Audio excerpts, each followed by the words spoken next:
Millions of people dream of becoming millionaires, but how many of us actually know how to achieve this status? Hi, my name is Tay from Financial Tortoise, a channel dedicated to creating personal finance content for the Sandwich generation. In this video, I'll share with you 5 millionaire habits that changed my wife and I's life for the better and helped us reach financial security in our 30s. So what comes to your mind when you think of a millionaire? A trust fund kid that received his or her wealth from their parents? Or the young tech genius that found a great idea and cashed it in with some investors? How about a high-power executive in an expensive suit dining at fine restaurants and spending his weekends on his yacht? Would you be surprised if I was to tell you that our TV image of a millionaire actually is a minority and that most millionaires don't look anything like what we imagine? Dr. Thomas Stanley did a study of actual millionaires and summarized his finding in his famous book, The Millionaire Next Door. The biggest finding from his research was that not only are majority of American millionaires, 80% of millionaires, are first generation rich, meaning they became millionaires by their own making. Many of them don't live the lifestyle that we imagine when we think of millionaires.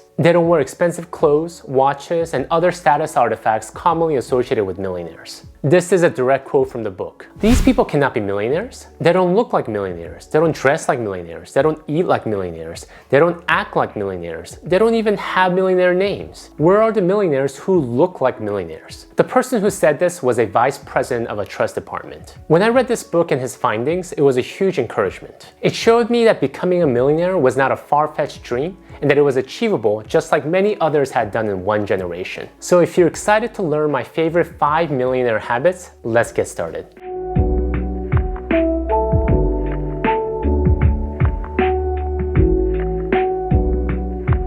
First habit, don't care what other people think. If you ever heard of anyone talk about their regrets in their deathbed, this is a common statement. Bonnie Ware worked in the palliative care for many years and wrote a book titled The Top 5 Regrets of the Dying, listing out the most common regrets expressed to her by the people she cared for. The number one statement she heard was, "I wish I had the courage to live a life true to myself, not the life others expected of me." Too many of us live our lives thinking too much about what other people think. I struggled too many years trying to please others, my parents, my teacher, my boss, my colleagues, rather than spending more time looking into myself and identifying what is it that I wanted. As children, we do need adults to provide us their opinions, so we have something to model our lives against. However, as we get older, we must learn to find our own pathway and have the courage to make our own decisions. Even though sometimes it may deviate from what others expect of us or what the society expects of us. My wife and I faced this when we decided to cohabitate with my parents. The common American story is that once you graduate from high school, you move out of the house, you go to college, you get married, buy a white picket fence house, and have 2.5 kids. We deviated from this standard narrative when we decided that it would be best for us financially as well as emotionally to live in a multi-generational household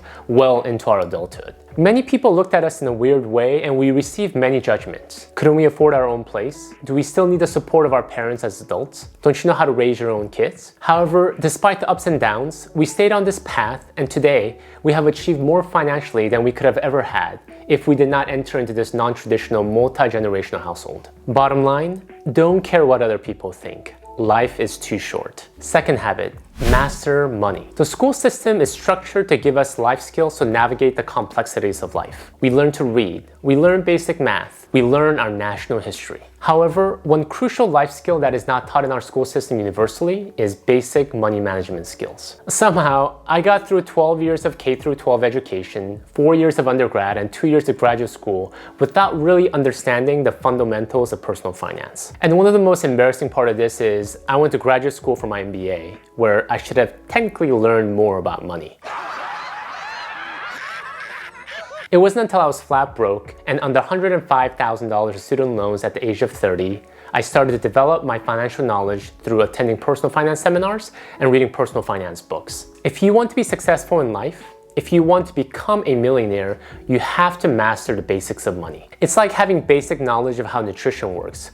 If we don't know what food is healthy for us and what isn't, we shouldn't be surprised if we start having health issues. In the same way, if we don't master the basics of having a budget, investing our money, and using financial products like insurance to our advantage, we'll always be at a disadvantage. You don't need to get a PhD in finance, but you do need basic knowledge. You watching this YouTube video is a great start. Kudos to you, and I encourage you to keep expanding your knowledge. Third habit, Cultivate a love of reading. My parents weren't able to provide me much guidance when it came to navigating the professional adult life in America. As immigrants from South Korea, they hustled through menial jobs to provide my sister and I the opportunity they never had. They didn't know specifically what that new opportunity looked like, but they knew enough that strong education would help us get there. I'm very thankful that my parents instilled in me the value of education at an early age. As an immigrant child who didn't know a lick of English at the age of 9, I learned how to read and write by spending countless hours at the local public library. Books are so amazing because they provide insights into the greatest minds in history. They provide a view into ancient civilizations, they open up our imagination with new worlds. And when it comes to becoming a millionaire,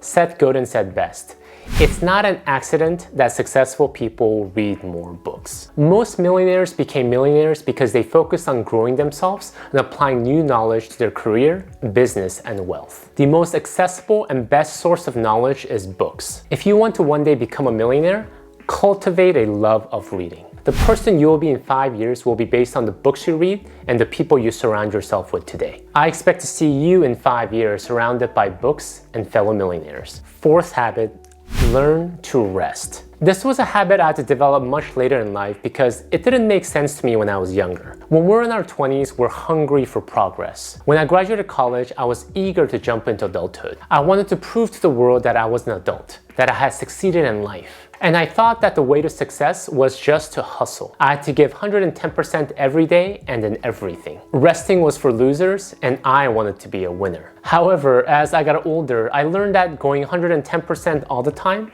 was not only physically and emotionally impossible, it wasn't very smart. We tend to treat our minds and bodies like machines. We think we can focus for 10 hours straight when science teaches us that that is not possible. We think we can work effectively for 12 hours straight without rest when science shows us that our effectiveness deteriorates after just a few hours. In the book, The Power of Full Engagement by Jim Lohr and Tommy Schwartz, the two performance psychologists try to identify the key difference between the greatest performing tennis players and good, but not the greatest tennis players. Interestingly, they couldn't find any significant difference in their skill set or ability. However, the key difference came when they observed how each player was using the time between points. The greatest players use this key time between points when they would walk back to the baseline, bounce the tennis ball, and get ready for the match by effectively resting. They mastered the ability to lower their heart rate, take a breather, and renew themselves for the next match. Whereas most of the lower ranked players had no recovery routine at all. When hooked up to an EKG, the lower ranked players' heart rates remained amped up at high level,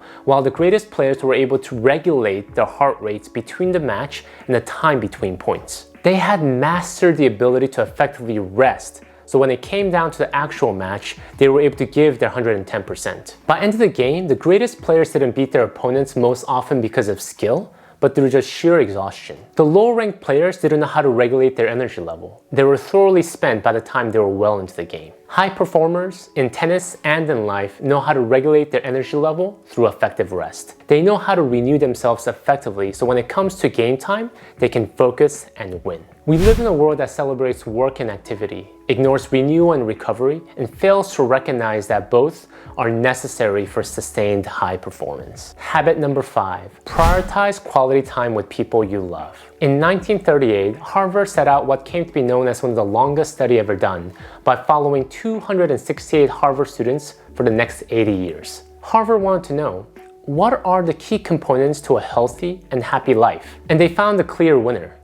Close relationships, more than money or fame, are what keeps people happy throughout their lives. We talked a lot about habits that can make us millionaires. And if you do follow the habits that I outlined in this video, I firmly believe that it's not a matter of if you'll be a millionaire, but when. However, regardless of how important money is in giving us the basics of what we need to sustain our lives and to take care of our families, money alone will not give us happy, fulfilling lives. If you really want to be a successful millionaire, someone who wants to truly have a rich life, focus on the people you love. Living with my parents in my 30s was more of an accident and intentional planning. It was a mutually beneficial decision, and it made financial sense at the time. However, looking back the last 10 years, what I'm most grateful for outside the financial benefit is the time I was able to spend with my aging parents. I've heard that 90% of the time kids spend with their parents is done by the time kids are 18 years old. Interestingly for me, this percentage is actually going to reverse as I get older. Thank you guys for watching. If you found value from this video, please hit the like button, leave a comment, and subscribe to the channel so that you don't miss out on any of my other upcoming videos. I firmly believe that being part of this Andrew generation doesn't have to mean financial stress. With careful planning and preparation, we can thrive during this stage of life. Help me spread the knowledge. Thank you again, and I'll see you in my next video.